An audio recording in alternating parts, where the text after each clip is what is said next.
Halo Bunda Yanda sekalian, jumpa lagi dengan saya, Pak Kepsek di channel Kepsek TK. Kali ini kita akan sharing-sharing ilmu terkait pembuatan RPP dengan bantuan Gemini AI. Kita buka dulu websitenya, gemini.google.com, lalu kita pilih alat. Kita akan pilih alat lalu kanvas. Nah, iya ini dia.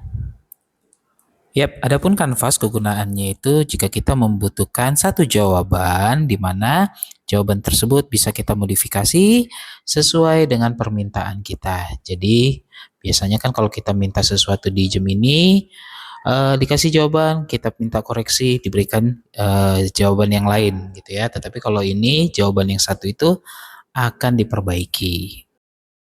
Oh iya, sebelum berpromria, Pak Kepsek ingin memberitahukan bahwasannya di sini sudah ada template untuk RPP yang sudah sesuai dengan petunjuk dari dinas. Jadi nanti akan saya masukkan ke sebuah folder, baru nanti akan saya bagikan linknya. Oke, saatnya kita membuat prompt. Nah, sebelumnya saya sudah membuat promptnya untuk membantu kita.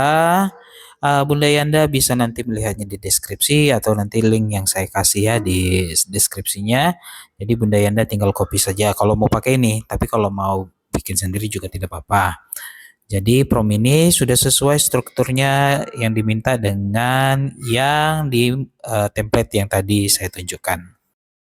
Lalu setelah dikopikan, kita akan klik cepat atau klik kirim. Nah, ini yang saya bilang tadi akan muncul sebuah kanvas di mana jawaban di dalam kanvas ini bisa kita otak-atik atau bisa kita sesuaikan dengan permintaan kita. Nih, seperti ini dia. Nah, oke. Nah, kita akan mencoba untuk merevisi, misalnya adalah materi pelajarannya. Kita mau dalam bentuk narasi nih. Materi pelajarannya kita klik, kita blok dulu, boleh di blok, baru kita minta, untuk materi pelajaran, mohon dibuat dalam bentuk narasi. Kita akan klik, tunggu sebentar, lalu akan muncul kemudian akan muncul jawaban yang kita inginkan, seperti itu. Kita juga bisa mengecek lainnya. Nih, misalnya dimensi profil pelajar Pancasila nih. Ada gotong royong.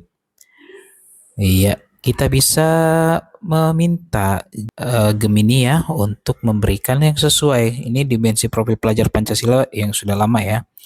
Jadi kita bisa upload mungkin referensinya. Ya, kita cari, mungkin kita punya file pendukung ya. Kalau Pak Kepsek di sini punya yang namanya panduan yang Pak Kepsek dapat dari dinas. Nanti boleh di-share juga lagi. Nah, seperti itu. Jadi di sini ada panduannya. Jadi di situ sudah ada CP, sudah ada elemen yang terbaru ya. Jadi Gemini akan menjadikannya itu sebagai referensi. Tapi terkadang juga kita kelupaan nih, mungkin di dalamnya itu tidak ada referensi yang dibutuhkan atau mungkin memang Gemini-nya tidak bisa membacanya. Jadi kita bisa memasukkan sendiri referensinya. Mungkin kita akan cari di internet ya. Tuh, atau mungkin ada di sini, di template-nya itu sudah ada rupanya. Oke, jadi kita bisa ambil, kita bisa ketik nih di permintaannya, DPL-nya itu adalah bla bla bla bla bla bla. Oke. Nah, secara otomatis dia akan berubah. Oke deh. Selanjutnya, kita akan melihat ke bawah lagi. Tujuan pembelajaran nih. Kita mau ubah tujuan pembelajarannya. Kita mau membagi tujuan pembelajarannya, kategorikannya sesuai dengan elemen. Jadi ada elemen nilai agama dan budi pekerti, jati diri, dasar-dasar literasi numerasi, dan lain-lain sebagainya. Nah, seperti itu. Ini opsional ya. Bunda Yanda bisa menyesuaikan dengan kondisi yang ada di sekolah masing-masing. Iya, seperti itu.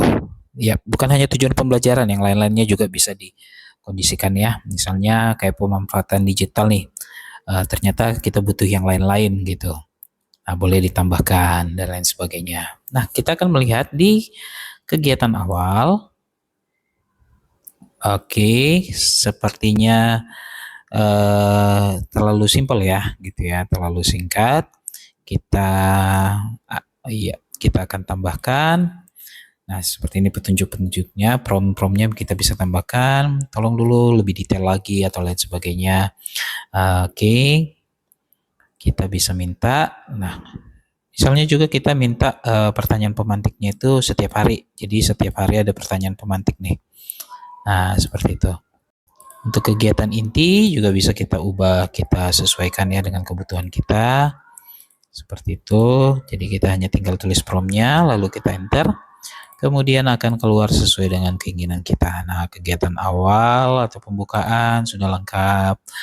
Lalu ada kegiatan inti. Nah, kegiatan intinya ada 7 ragam. Nah, dikasih tahu juga tuh ada apanya ya, penjelasannya di tutup kurung. Nah, di situ ada juga poin-poinnya, petunjuknya dan lain sebagainya. Ya, seperti tadi dibilang minimal 3, tetapi kayaknya rata-rata 3 nih. Oke, nggak apa-apa. Ya, yang berikutnya kita akan melihat ke assessment. Oke, oh iya, kegiatan akhir atau penutup nih. Kegiatan penutup kita mau ubah.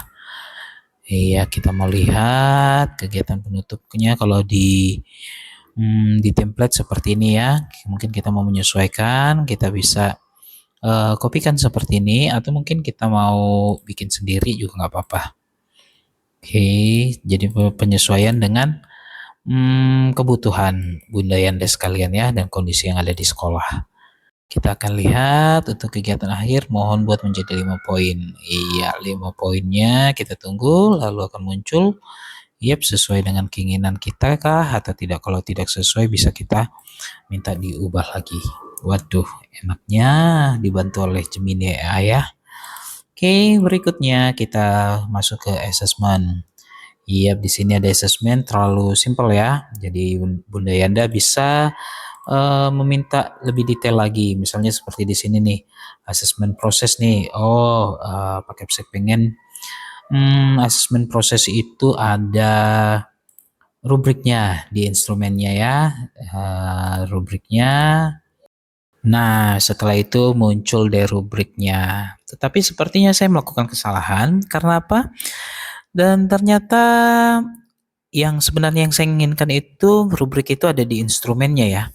Ternyata di sini teknik dan tindak lanjutnya hilang. Nah, untuk itu mungkin bisa dilakukan perbaikan. Caranya mungkin di back dulu deh. Iya. Ini opsi lainnya, lalu pilih back. Setelah di back boleh kita tulis lagi prompt yang baru. Nah, ini dia untuk asesmen proses, mohon buat rubrik tujuan pembelajaran. Ya, ini instrumennya. Kita tambahkan instrumennya dibuat rubrik. Ya, kita harus perjelas permintaan kita. Nah, kalau untuk lebih amannya bisa kita blok ya. Nah, atau seperti itu. Oke, sekarang kita enter. Oke, kita minta. Yap, nanti akan keluar. Iya, sesuai dengan yang kita minta ya. Nah, tetapi juga ya Bunda Yanda, perhatikan juga. Terkadang ketika kita meminta satu bagian untuk diubah, Gemini terlalu rajin gitu ya. Ternyata dia mengubah bagian lain yang menurut kita sudah sesuai. Nah, seperti ini nih. Kegiatan inti jadi berubah lagi deh. Nah, untuk itu ada baiknya ketika kita meminta suatu bagian untuk diubah, mungkin kita blok lah biar amannya ya, seperti itu. Setelah semua sudah sesuai dengan keinginan kita tinggal menyalinnya dan memasukkannya ke template yang tadi sudah saya tunjukkan. Dan RPP kita akhirnya selesai. Di akhir, saya ingin mengingatkan bahwasanya AI itu hanyalah alat bantu, bukan otak kita. Bunda Yanda tetap harus memperhatikan apa jawaban yang sudah diberikan oleh AI, disaring lagi, diperhatikan lagi kebenarannya, dan juga disesuaikan dengan keinginan atau kebutuhan kita. Demikian video kali ini, semoga bermanfaat bagi Bunda Yanda. Jika memang bermanfaat, silakan di-share ke rekan-rekan guru PAUD lainnya. Jika ada saran atau kritik, boleh ditulis di kolom komentar. Jangan lupa like dan subscribe-nya ya. Dan juga tekan tombol lonceng agar dapat notifikasi setiap kali Pak Kepsek mengunggah video baru. Semangat terus untuk kita para pendidik anak usia dini, demi generasi masa depan yang luar biasa.